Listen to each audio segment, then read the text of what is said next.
మొన్న టెంపుల్కి వెళ్తే అక్కడ ఆకుకూరలు అయితే ఫ్రెష్ గా దొరికాయి అని తీసుకొచ్చానని చెప్పాను కదా, వాటితో అయితే నేను తాలింపు చేస్తున్నాను. చాలా ఈజీగా చేసేసుకోవచ్చు. ఫస్ట్ మొదలైతే కట్ చేస్తున్నాను. ఆకు చాలా లేతగా ఉంది.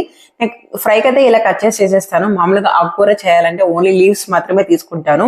ఆకుకూర మాత్రం 3 to 4 టైమ్స్ అయినా వాష్ చేయాలండి. ఎందుకంటే దీనికి వేసినంత కెమికల్స్ దేనికి యూజ్ చేయరు. ఇంకా డిటాక్స్ వాటర్ కూడా ప్రిపేర్ చేసుకుంటున్నాను. డే మొత్తంలో నార్మల్ వాటర్ ఎక్కువ తీసుకోలేము కాబట్టి అలా ప్రిఫర్ చేస్తాను. ఇంకా పోపు దినుసులు, ఎండుమిర్చి, జీలకర్ర వేసేసి 1 నిమిషం అలా ఫ్రై చేసుకొని మనం కడిగి పెట్టుకున్న ఆకు కూడా వేసేసి ఉప్పు, పసుపు అయితే వేసేసి ఒక 10 మినిట్స్ అయితే మగ్గించాలి. ఇక్కడ నేను తీసుకున్న ఆకు లేత కాబట్టి నాకు 10 మినిట్స్ లో ప్రాసెస్ మొత్తం అయిపోయింది. కొంచెం ముదిరాకైతే టైం పడుతుందండి. పచ్చివాసన పోయిన తర్వాత ఫైనల్ గా కారం పొడి యాడ్ చేసుకోవాలి. అంతే, చాలా సింపుల్ ప్రాసెస్ తో అయిపోయింది కదా. రైస్ లో కానీ చపాతీలో కానీ చాలా బాగుంటుంది.